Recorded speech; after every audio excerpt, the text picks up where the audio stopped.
materia de ratificación de los estados, de los congresos de cada país, puede considerársele joven de acuerdo a la legislación interna de cada país.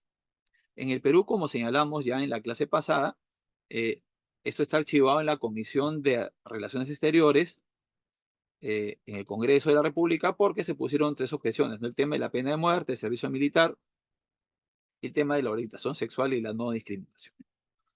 Eh, el Perú es firmante, eso es importante que nosotros señalemos, lo firmó en Badajoz el gobierno peruano, envió una representante, pero el Congreso aún no lo ratifica. Y eso será pues materia de una amplia discusión que debería ya retomarse nuevamente. Si hablamos de los derechos humanos, tenemos que abordarlo cómo es que lo trata el Concierto Internacional de los Derechos Humanos. Al conjunto de instrumentos sobre derechos humanos se le denomina Carta Internacional de los Derechos Humanos. ¿Y quiénes componen esta Carta Internacional de los Derechos Humanos? La Declaración Universal de los Derechos Humanos, que se aprobó el 10 de diciembre del año 48 en París. Recuerden que todavía en esa época no estaba establecida que la sede sea en New York. Ha sido en esta sesión que impulsó, ¿no? Sobre todo Eleanor Roosevelt, la esposa de Franklin Roosevelt, la que promovió y presidió la Comisión de Derechos Humanos para que la Asamblea General apruebe ese texto. Esta declaración, recordemos, es invocada por casi todos los textos constitucionales o gran parte de los textos constitucionales, leyes, sin embargo, no tiene carácter vinculante. Los que sí tienen carácter vinculante son los pactos internacionales de derechos civiles y políticos, ¿no? Y el Pacto Internacional de Derechos Económicos, Sociales y Culturales. Como dijimos hace un momento, eh, no se ponían de acuerdo estos dos bloques que existían en aquella época, en los años 60, y tuvieron que dividirse en todos los grupos. Un sector se encargó de la redacción de los derechos civiles y políticos, los más cercanos a Estados Unidos, los más cercanos a la Unión Soviética, los económicos, sociales y culturales. Finalmente se aprobó el 66 y entró en vigor cuando los países fueron ratificándolo el año 76. Y se aprobaron tres protocolos facultativos que son adicionales y que entraron en vigor el año 76, 91 y 2013, sobre todo porque se les incorporaba, por ejemplo, eh, la creación de una comisión que se encargara de desarrollar, verificar el cumplimiento de los estándares internacionales de derechos humanos, entre otras, entre otras novedades que se iban dando, y se aprobaron estos protocolos facultativos en materia de derechos humanos. Ahora bien, otro documento importante para el curso que nosotros desarrollamos es la Convención del Derecho del Niño. ¿Por qué razón?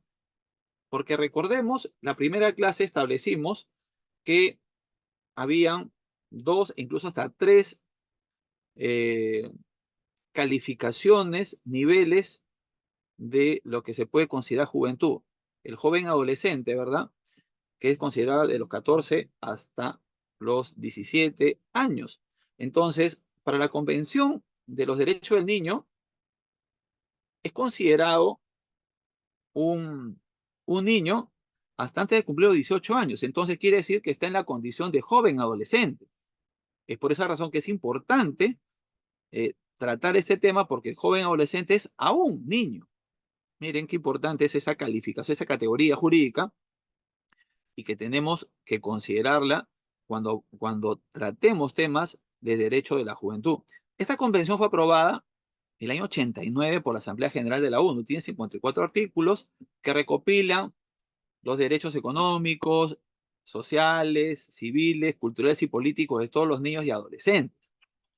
Fíjense que estos derechos estos grupos de derechos, que son cinco, siempre van a ser considerados en estos textos que estamos estudiando, porque independientemente de el momento de vida, o sea, o el grupo social o etario que tenga, eh, que converja el estudio de esta materia, siempre es necesario que no se deje de tomar en cuenta que todas las personas tienen derechos económicos, sociales, civiles, culturales y políticos. Hasta los niños tienen derecho a opinar incluso. Y como vamos a ver, por primera vez en este documento se le reconoce el derecho a que se escuche su opinión.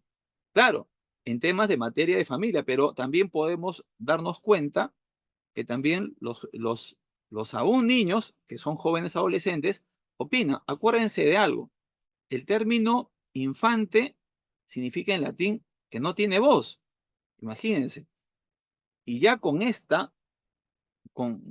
con este avance normativo, jurídico y en materia de derechos humanos, se le reconoce el derecho a ser escuchado, o sea, a que tenga una voz propia, el niño.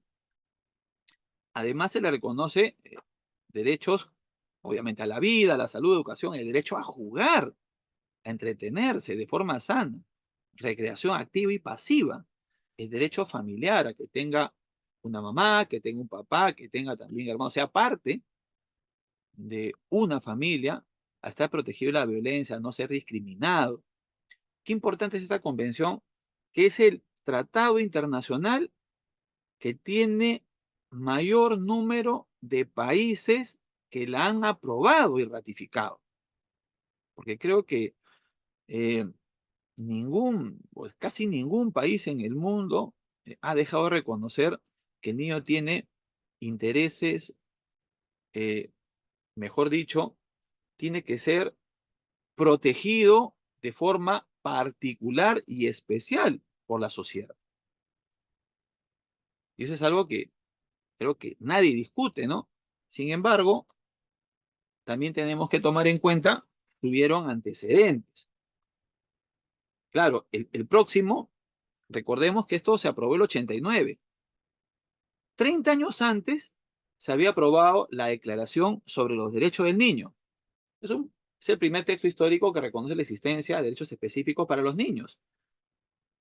Se aprobó 30 años antes, pero no tenía carácter vinculante. En cambio, la Convención sí es un tratado propiamente internacional de derechos humanos y sí es vinculante, es obligatorio para los países.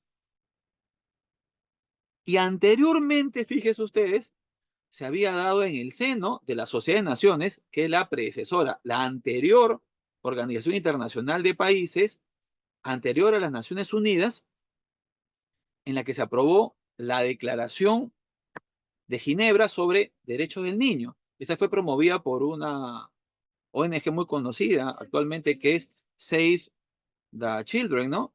Entonces, miren desde la sociedad civil cómo se ha podido promover un texto y que se dio en el seno de esta organización, que fue obviamente que desapareció y desapareció porque lamentablemente no pudo impedir la, que se produjera la Segunda Guerra Mundial. Ya prácticamente los países no le tomaban mucha importancia, ya luego por eso es que se constituyó las Naciones Unidas, ¿no? Y esta fue disuelta y se crea la ONU para establecer ese sistema internacional, no solamente de países, sino también normativo, y que también ha generado una serie de mecanismos de protección de derechos, mecanismos de participación, mecanismos de promoción también de derechos humanos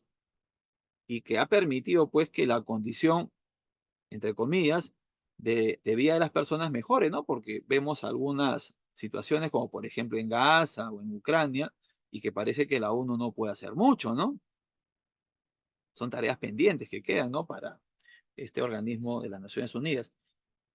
Pero aquí estamos viendo cuáles fueron los antecedentes vamos a decir, normativos declarativos de la Convención de los Derechos del Niño. Ahora bien, también abordar este tratado internacional importante que es la Convención sobre la eliminación de todas las formas de discriminación contra la mujer, CEDAW, ¿no? Por sus siglas en inglés, que nuevamente, como ustedes saben, es un tratado internacional que fue aprobado en el 79 en la ONU y que entró en vigor en el 81. Y enumera eh, una serie de derechos que tienen todas las niñas y mujeres del mundo. Tiene un protocolo facultativo que entró en vigencia el año 2000. Para UNICEF es un importante documento acerca de la igualdad entre niñas, mujeres y niños hombres. ¿Por qué? Porque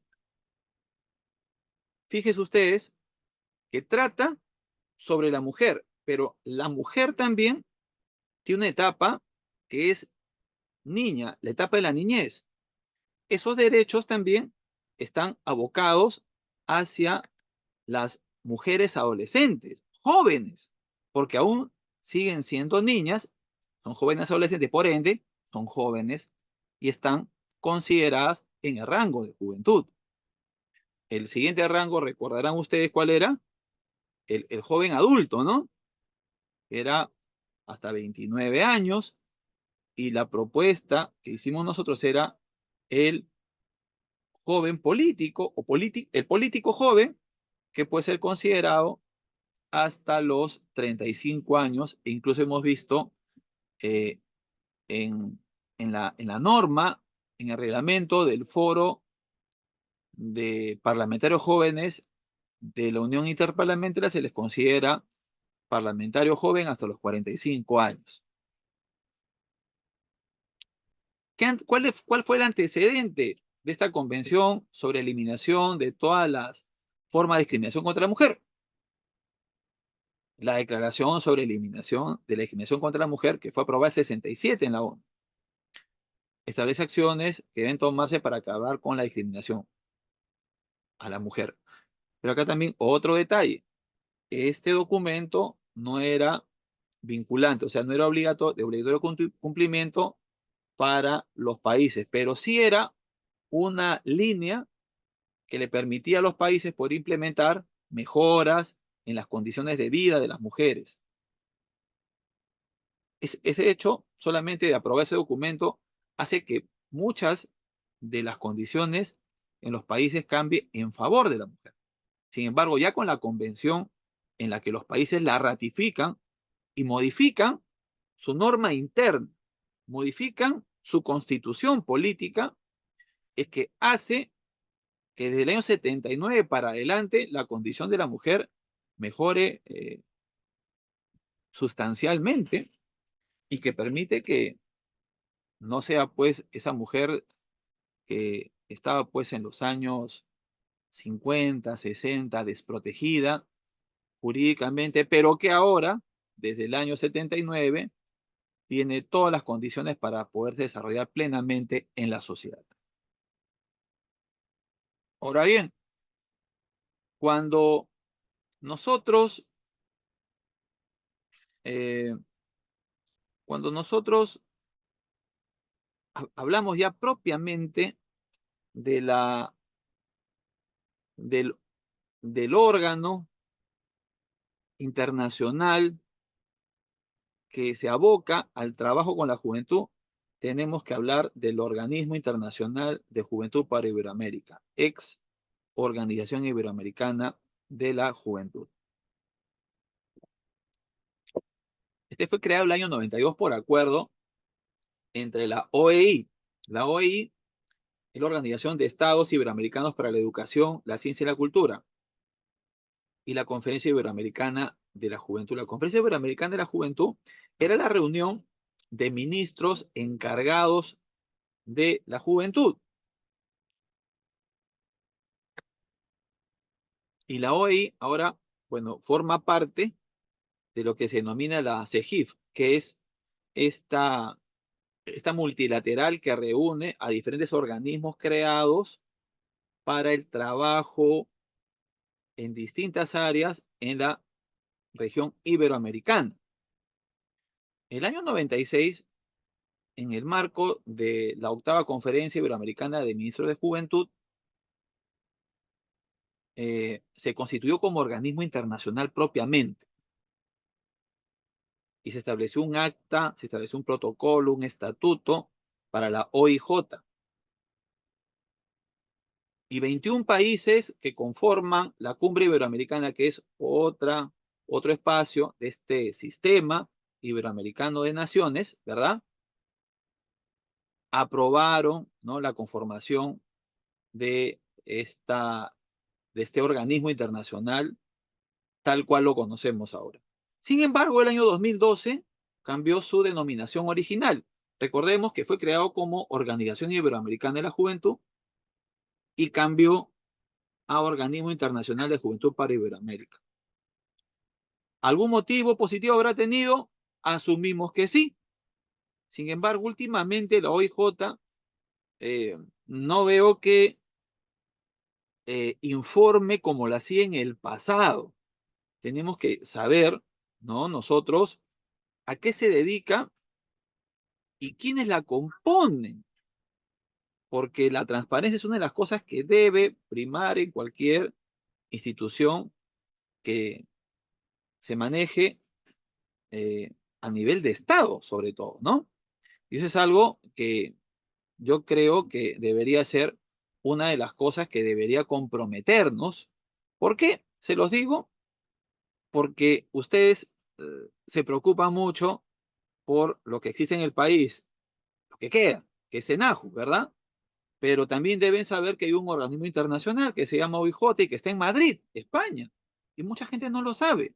Y si lo sabe, no tiene idea dónde quedaba. Y si sabe dónde queda, no sabe quiénes lo componen, cómo se eligen, cómo participar, cómo poderse beneficiar, etcétera, etcétera, etcétera, ¿no? Sin embargo, esta institución fue la que logró la aprobación en 7 países de la Convención Iberoamericana de los Derechos de los Jóvenes. Es algo que tienen que saber todos. Grupo Altas Autoridades de Juventud de UNASUR. Aquí, por ejemplo, sí tenemos mucho que decir, porque se aprobó en Montevideo, Uruguay, en abril del 2016, la constitución del Grupo Altas Autoridades de UNASUR mediante una resolución, la 08-2016, del Consejo de Ministras y Ministros de Relaciones Exteriores de la UNASUR. Este espacio, que fue lo que crea finalmente el Consejo de Ministros de Relaciones Exteriores de UNASUR,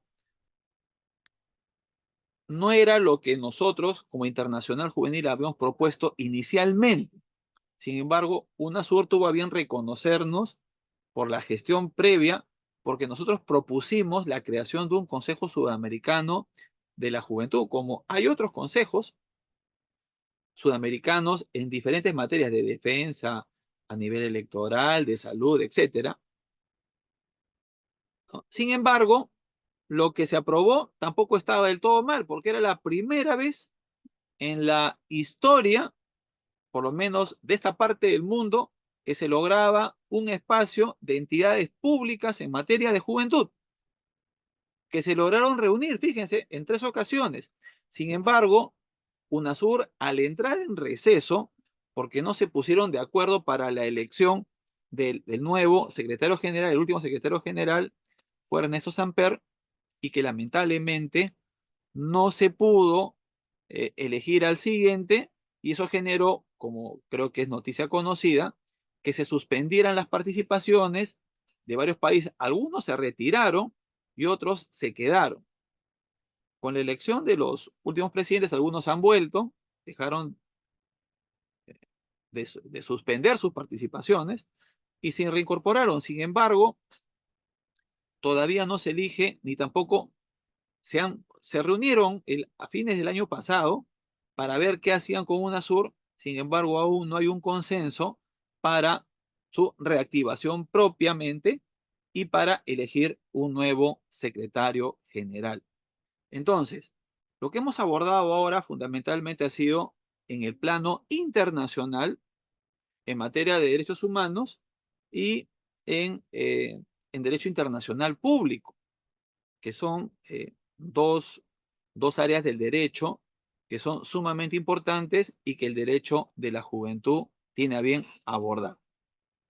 Esta, este abordaje que hemos realizado les va a permitir a ustedes tener una mayor amplitud de lo que significa el derecho de la juventud. Es necesario que en las próximas sesiones tengamos claro cuál va a ser el desarrollo de este curso, porque ya no solamente vamos a abordar también el tema de la juventud por el lado de los derechos de los menores, el derecho de la juventud, derechos humanos, que es lo que componen, se fija, el derecho de, de la juventud, sino también derecho internacional público, que es muy interesante.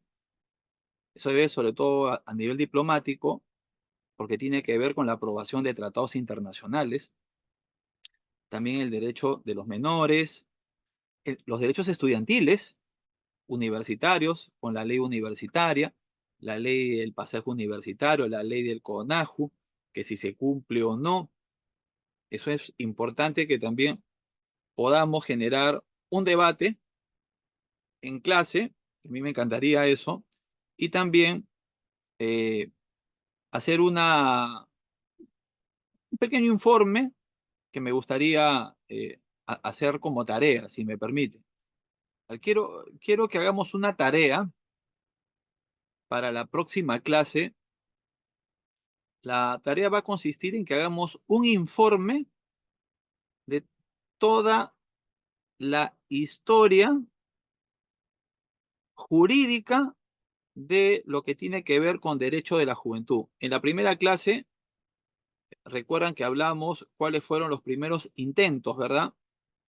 Que están plasmados en normas.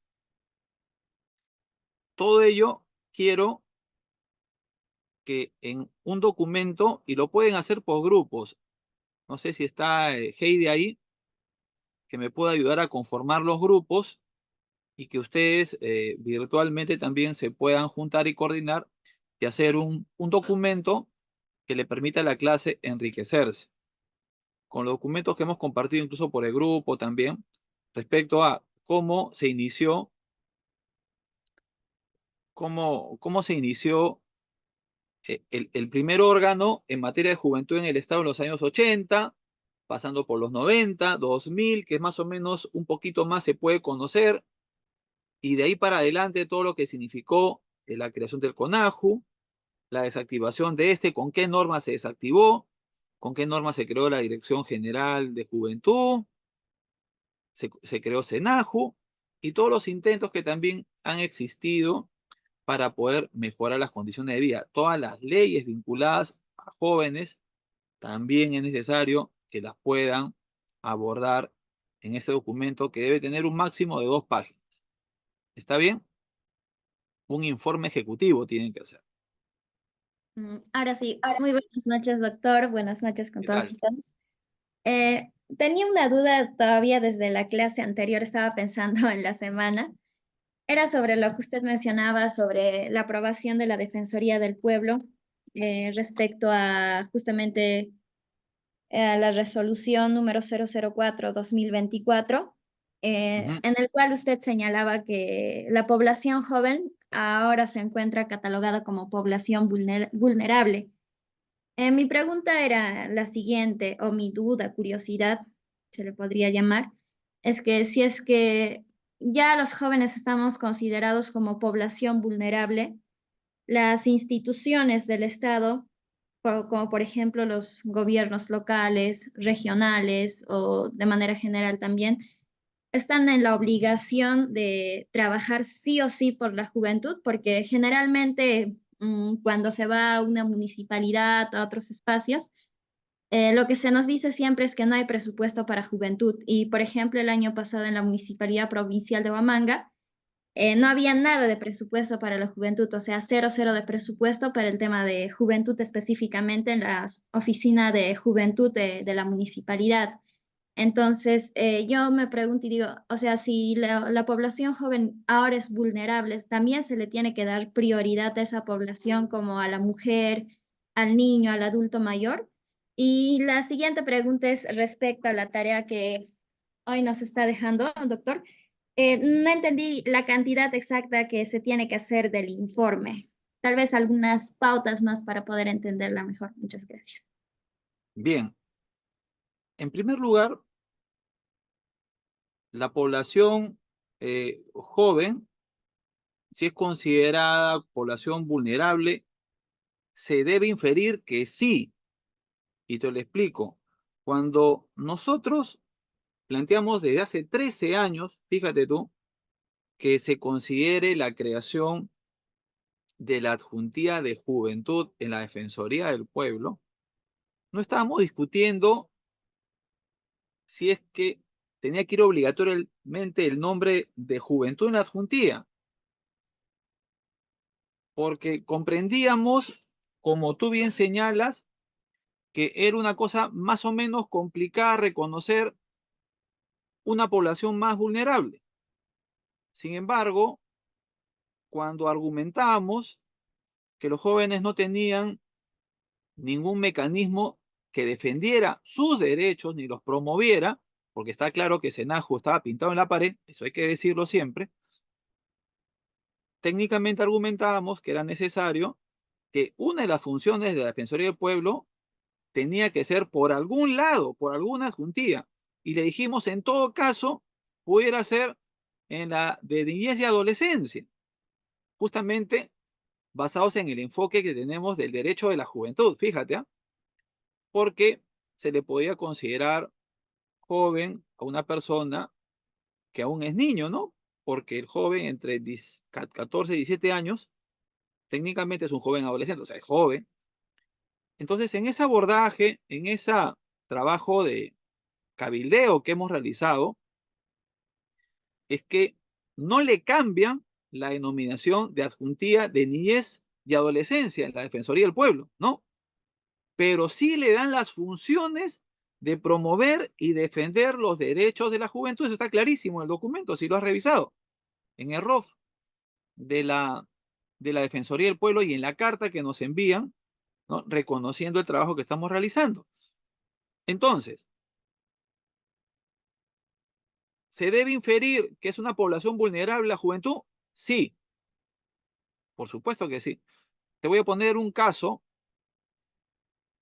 en el que eh, se reconoció a un Estado, ¿no? Y que no es miembro de las Naciones Unidas, sino como observador. Entonces, Palestina fue considerado como miembro observador de las Naciones Unidas. Claro, no está como miembro pleno, pero uno puede inferir que es un Estado, ¿no? Pero es observador, quiere decir que es Estado.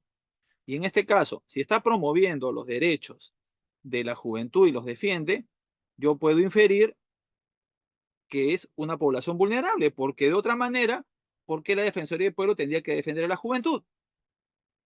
Entonces, si en un documento, que es el reglamento de organización y funciones, y se van a ir modificando otros documentos de gestión al interior de la Defensoría del Pueblo a raíz de ese cambio, quiere decir que en el camino estamos en el camino para que propiamente, de repente por escrito lo digan, ¿no? Es una población vulnerable, sin embargo, todos entendemos, inferimos que es la juventud una población vulnerable y por esa razón tiene que ser atendida de manera especial en todo el Estado peruano, en todos sus niveles, gobierno nacional, regional, local.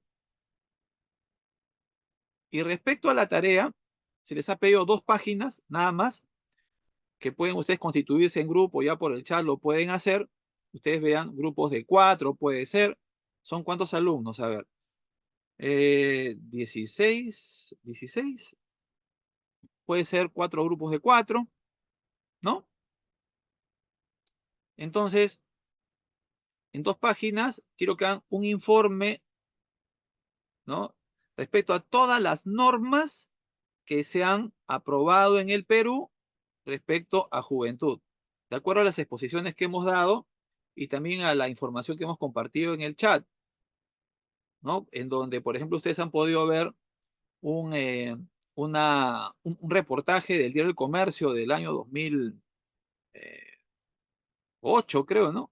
Por ahí, en donde se da pues una serie de información respecto a cómo ha sido el desarrollo de la defensa y la promoción de los derechos de la juventud en el Perú, ¿no? Y eso va a ser importante aporte de ustedes como alumnos y también va a servir para la calificación porque va a servir también como insumo para cuando hagan ustedes su trabajo en la promoción y defensa de los derechos de la juventud, cuando ya luego de culminar el curso, puedan además, por ejemplo, como una tarea importante luego de culminar el curso, de que en las facultades de Derecho de las universidades donde ustedes estudien, se puede incorporar dentro de la malla curricular el derecho de la juventud y que ustedes sean los profesores y que ustedes, si no, sean los alumnos también y que inviten a los profesores a dictar ese curso,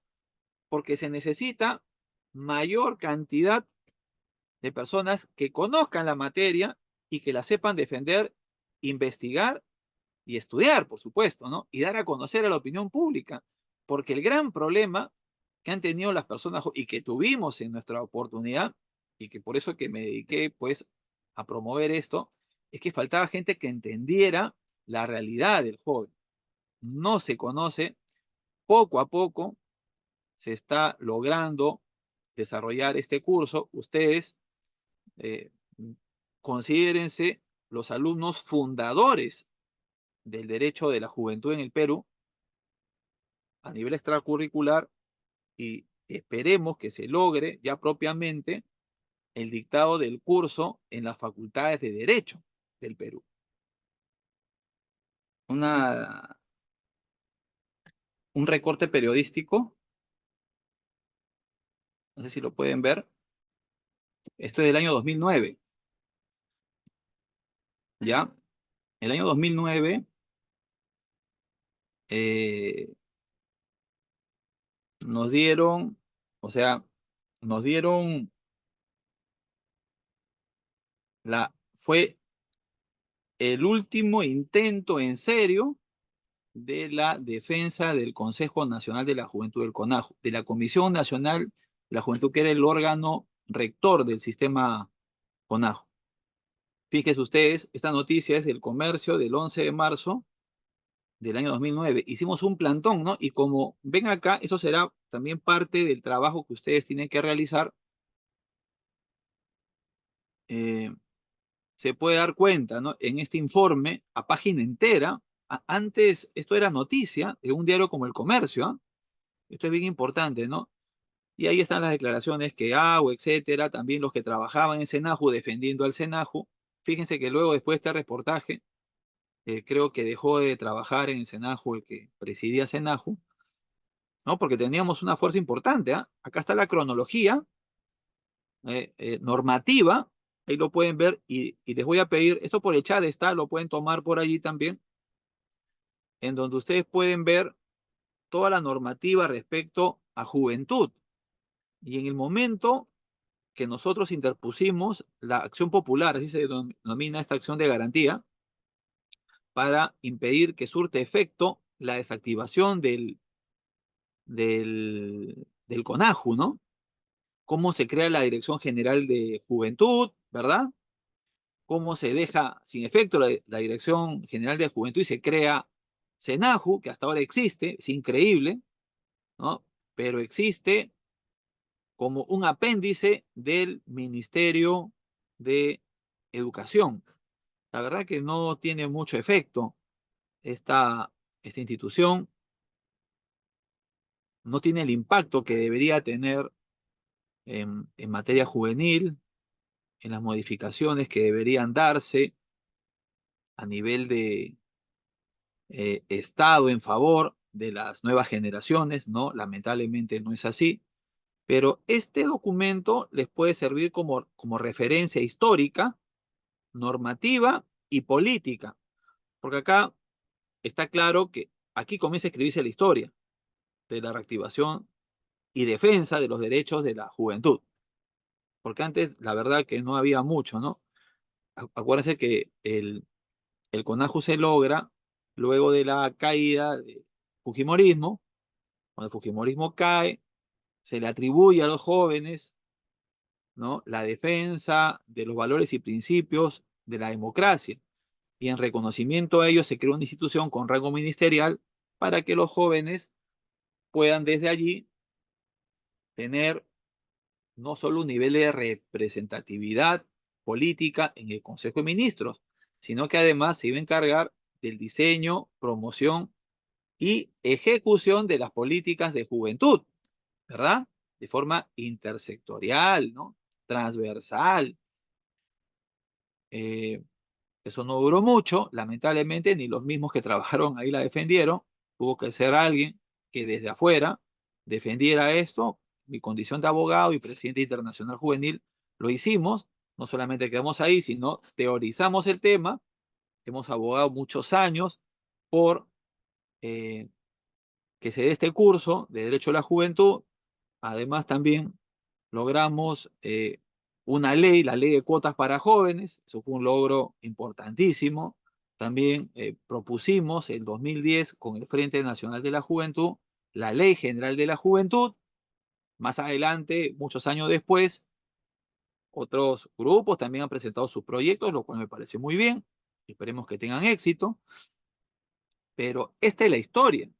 Entonces, la tarea va a ser que hagamos de la primera clase que hemos tenido y esa segunda, más este documento y otros que ustedes puedan aportarle a la clase en el trabajo que le estamos dejando, en un informe de 2 páginas en donde nos cuenten, con decreto supremo tal, se creó tal institución, con ley tal, se creó tal, con tal decreto supremo, y ahí vamos a discutir si fue legal o ilegal. Vamos a hacer una discusión, un debate y aclarar las cosas también, porque en resumidas cuentas, en el Perú se incumplió la ley. Ese es el punto. Y eso queremos llegar con esta tarea, para que ustedes mismos saquen sus propias conclusiones y si es que estamos yendo por el camino correcto. Ustedes mismos van a darse cuenta de cómo se ha incumplido la ley en el Perú, que nunca la han respetado. Tenemos una ley de creación del CONAJU, la 27802, pero que no se cumple. No se cumple, ¿no?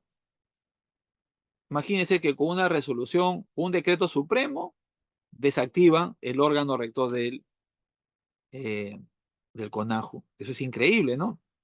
Y el Poder Judicial le da la razón a ellos, ¿no? Entonces, llega la hora de que este tema es, o sea, es materia de estudio, pero ese estudio también tiene que permitirles a ustedes llegar a la conclusión que aquí tiene que haber acción social, acción política, pero con contenido investigativo.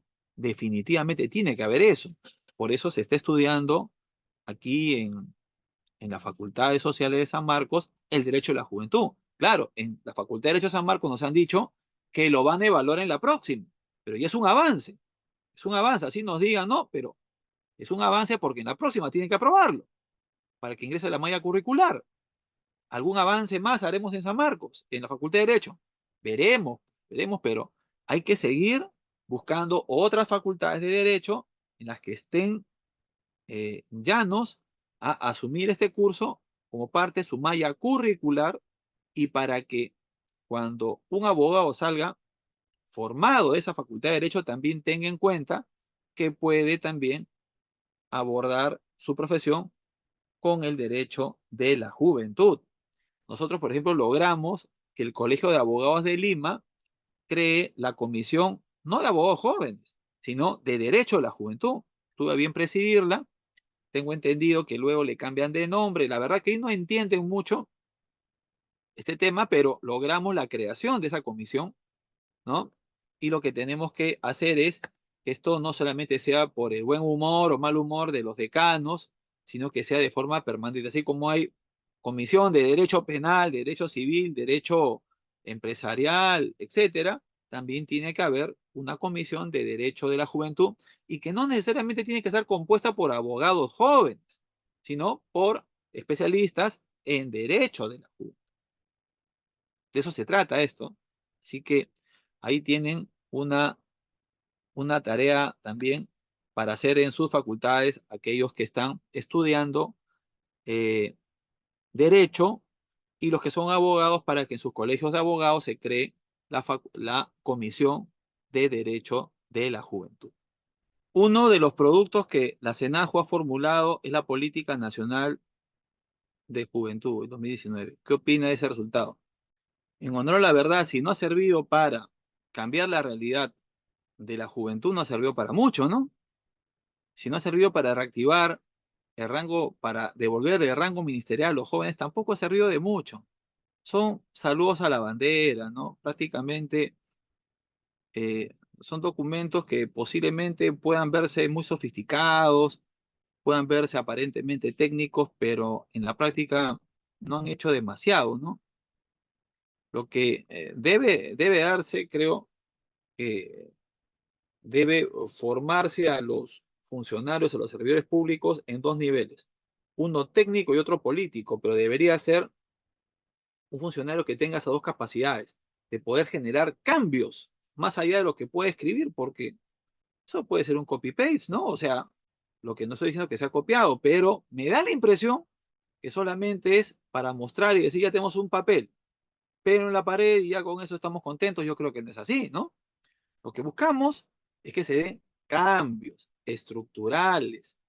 O sea, por ejemplo, ¿no? Cuando promovimos, también hicimos nuestro marco lógico, hicimos nuestro análisis de escenarios, hicimos todo para definir y lograr la ley de cuotas para jóvenes el año 2006. Y no necesitamos, se los digo con toda sinceridad, de un centavo del Estado. Todo lo hicimos ad honorem. Todo lo hicimos ad honorem, ¿no? Yo creo que de parte incluso del Estado no estaban del todo convencidos de la cuota del diezmo juvenil, que al final nos dieron 20%, pero lo logramos y fuimos el primer país eh, en el mundo habla hispana en aprobar esta cuota. Imagínense. Y luego ya descubrimos con la investigación, que eso más adelante se lo vamos a contar, que en otros países también existía, pero que no había tenido el impacto como si tuvo el diezmo juvenil en otros países, porque directamente nosotros fuimos viajando a otros países a enseñarles de la experiencia peruana. Y por esta experiencia ganamos 2 premios internacionales a nivel de América Latina, otro de la región andina, Centroamérica, y también a nivel de la Unión Interparlamentaria y de la ONU, ¿ah? Quedamos entre los 10 mejores del mundo. Entonces ya algo positivo hay, ¿no? Dice, efectivamente no hay cambios. Además, Senaju no tiene autonomía. Y muy aparte de ello, Senaju se ha centralizado en Lima. Bueno, eso es muy cierto. Micaela Tenorio. Heidi, yo tenía la consulta respecto a, a SEO, NA, que no se trata exactamente de juventudes, pero sí es parte de la formación de los próximos jóvenes con incidencia política, es de los niños y adolescentes, ¿verdad? El Consejo de los Niños y Adolescentes. Consejo Cultivo de Niños y Adolescentes. ¿Usted tiene alguna opinión acerca de cómo está rigiendo este consejo? Eh, Tengo entendido que invitan a instituciones que trabajan con niños y adolescentes. Tengo entendido, ¿no? E invitan a través de ellos a que participen de esta manera en este consejo consultivo. Lo que no quita que ustedes también puedan acreditar organizaciones nuevas para que puedan participar. Fundamentalmente acá se trata de estar informado, de generar un grupo o con un nivel de coordinación con organizaciones que trabajan con niños y adolescentes.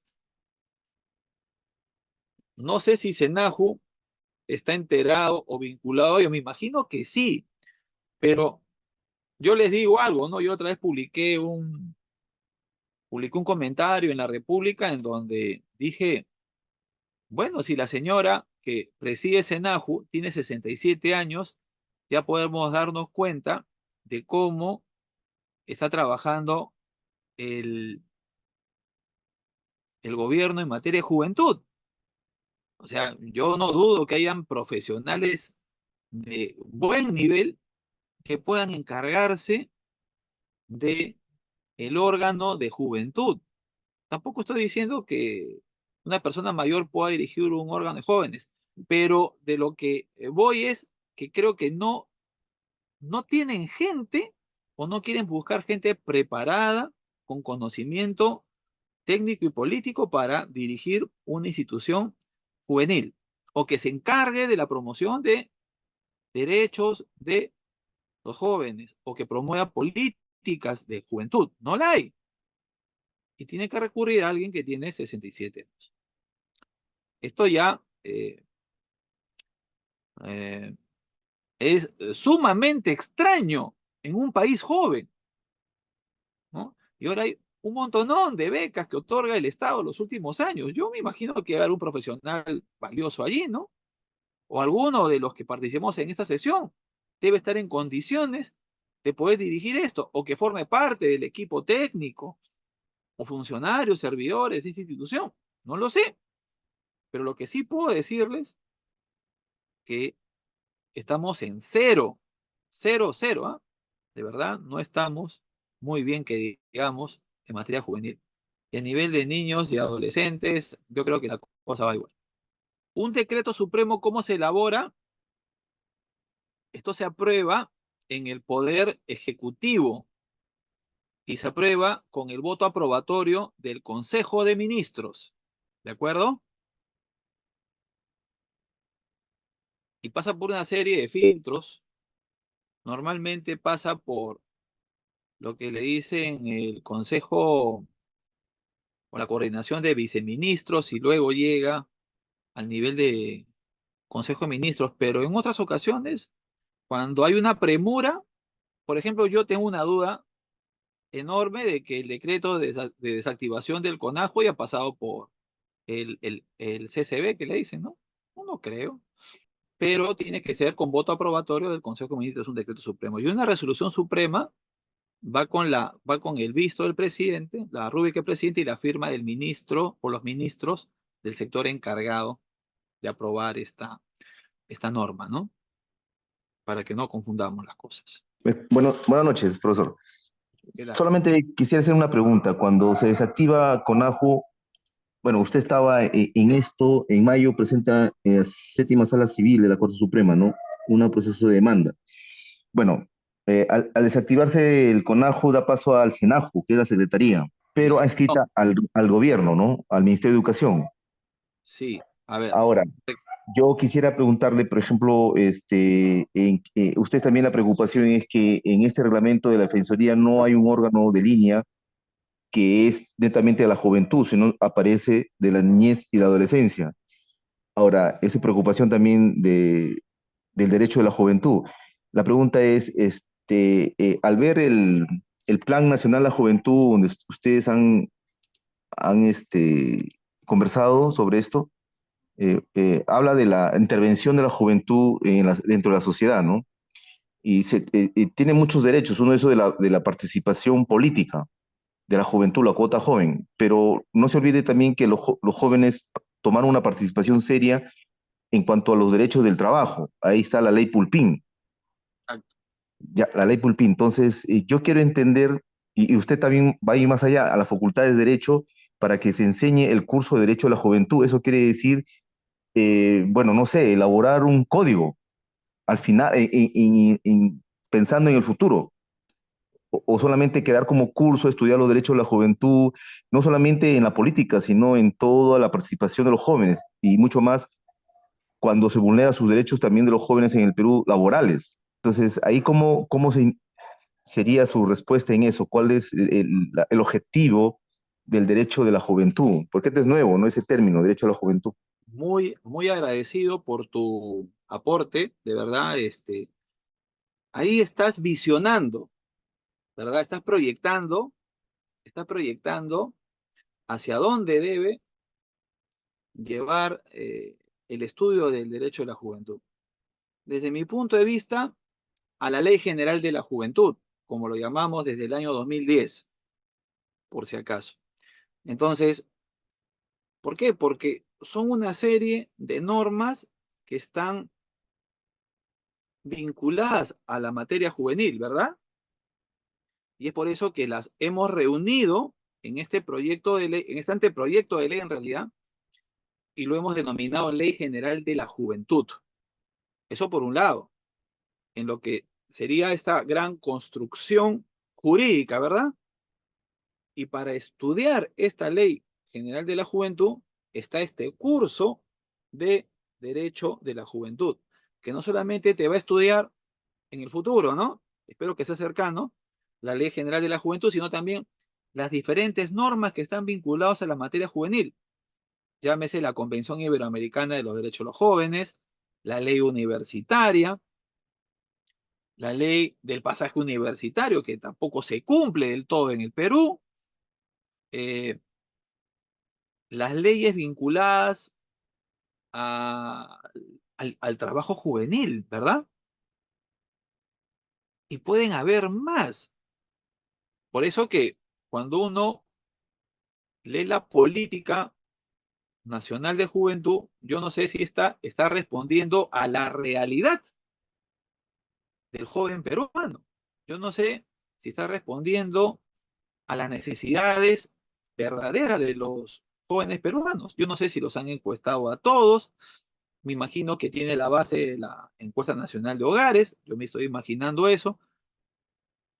Me imagino que habrán hecho consultas en todos los sectores, pero a lo que respecta al derecho de la juventud, y tu preocupación es, y tu reflexión es correcta, Edgar, es que hacia dónde estamos llevando esta investigación. O sea, por lo menos, Cristian Paro te lo dice, que está la Ley General de la Juventud, que espero se logre, está el curso, logramos la ley de cuotas, que son 2 en el Perú, espero que también sea para Parlamento y para Parlamento andino. También hemos logrado que la Defensoría del Pueblo tenga como función en su ROF la promoción y defensa de los derechos de la juventud. Ese es un logro histórico, porque eso va a impactar a nivel nacional ahora. Como se lo mencioné, ustedes pueden recurrir a la Defensoría del Pueblo para la defensa específica de los derechos de la juventud. De repente el siguiente paso va a ser que se le ponga la nomenclatura juventud a esa adjuntía, o se cree una sola adjuntía de la juventud, pero la función ya está. Ese es el gran logro. Que de repente, qué sé yo, algún capricho, algún antojo de no ponerle adjuntía de la niñez, adolescencia y juventud. Ya no quisieron, pero ya le pusieron la función, ya están en la obligación legal en la Defensoría del Pueblo de defender y promover los derechos de la juventud. ¿Ah? Ojo, ¿ah? Ustedes pueden activar los mecanismos necesarios mediante solicitudes, oficios, cartas, para que defiendan los derechos de la juventud, porque eso ya está en el ROF, está publicado ya. También para los jóvenes con habilidades diferentes, ¿no? Por supuesto que sí. También impacta a ellos, en favor de ellos. Todo lo que favorece tiene que ser invocado, absolutamente. Adelante, Randy. Buenas noches. ¿Qué tal? Mi nombre es Randy Jeffrey Jarmedio, vengo de Adelante. Tumbes. De hablarle a la CENAJU porque a mí la CENAJU, el gobierno regional de Tumbes, están buscando jóvenes candidatos para ser el presidente de la CONAJU. Yo me vine a Lima aquí porque yo por problema familiar me vine por pasar por mi familia en Navidad yo renuncié a ser presidente. Estas elecciones va a ser en el 17 que ya pasó el 17 de febrero. Están buscando jóvenes para que sea presidente de la CONAJO de Lima, porque yo no quise participar. ¿Por qué? Porque no cumple la CONAJO, no cumple con los jóvenes, no toma, como te digo, la voz a jóvenes como candidatos, promete, es decir, apóyeme a Carlos, a mi campaña, yo gano, tenemos un mejor equipo, nunca cumple. Me imagino que te refieres a Senaju. Eh, la verdad que no tenía Senaju, ese dato, sí, ¿no? Senaju. Si Senaju está buscando a todos los gobiernos regionales para que sea candidato para presidente de los Senaju de Lima. O hablas de Tucoreju de repente en Tumbes. No, Conejo y Lima. Conejo con Senaju. Ah, Claro, sí. tenemos que tener en cuenta algo. Eh, hay, o sea, como se los dije desde la primera clase, ¿no? Todos tienen derecho a asociarse con las personas que considere conveniente. Los grupos o colectivos tienen el derecho de asociarse como tengan a mejor parecer. También los corejos también, tengo entendido que tienen una asociación, pero también tienen la posibilidad de asociarse entre las que consideren conveniente también. O sea, ¿por qué se los digo? Porque es necesario que la gente sepa que tiene la plena libertad para asociarse. Eso está en la Constitución Política del Perú. Ustedes pueden constituir sus propias asociaciones. Yo, por ejemplo, formé parte del Frente Nacional de la Juventud. Ahora estoy pues como apoyo, asesor. Internacional Juvenil también, ¿no? Es una asociación internacional que hemos trabajado por muchos años en favor de los derechos de la juventud. Y ustedes también pueden constituir sus propias asociaciones o integrarse a las que les menciono, ¿verdad? Es su derecho. Están ustedes en capacidad de poder eh, organizarse, afiliarse a las ya existentes o en todo su derecho. El Ministerio de Educación es el órgano, nos menciona, a ver quién es, Yo. Yo he Randy, ¿no? mandado eso. Ah, ya, tú has mandado eso. Claro, eso está en la norma, ¿no?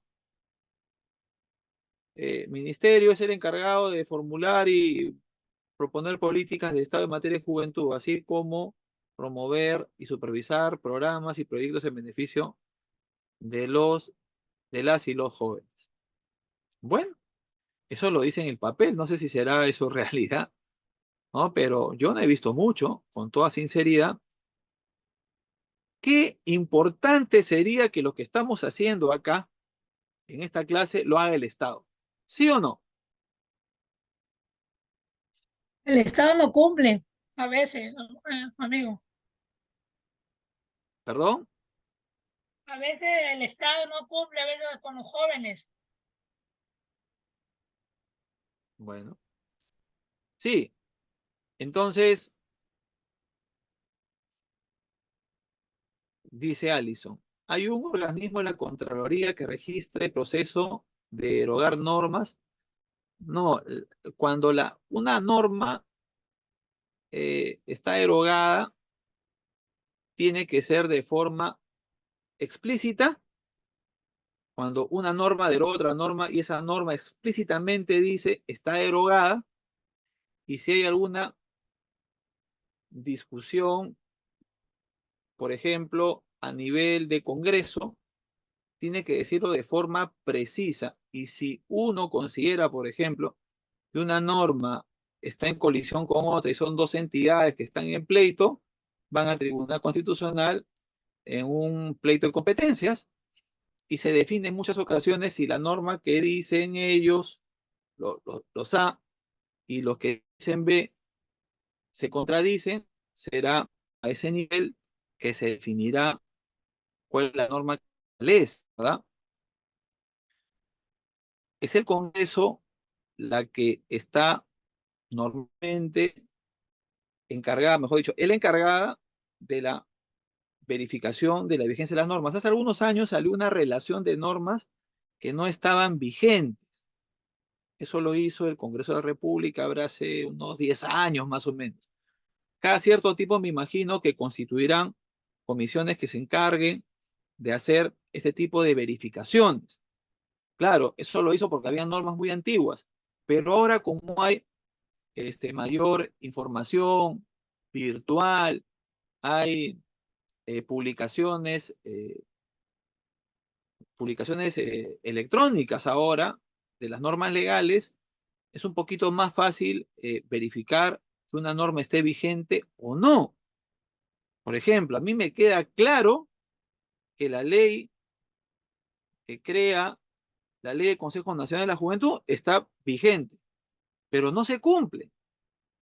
Y no se cumple porque hay un poder político que impide que esta norma se cumpla. Es un asunto político. Fíjense ustedes, ¿qué tiene que ver el derecho en esto? Muy poco acá. Tratan al derecho como una plastilina, la acomodan a su conveniencia, pero ¿qué hace el sector que debería ser el más preocupado? Es una tarea, por ejemplo, esa, de reflexionar, analizar y darse cuenta de lo importante que es prepararse para defender adecuadamente los derechos de la juventud y también promoverlos. De eso se trata precisamente este curso, ¿no? Y ya nos invita también Heidi que van a pasar la asistencia, ¿no? Para el control respectivo de nuestra materia.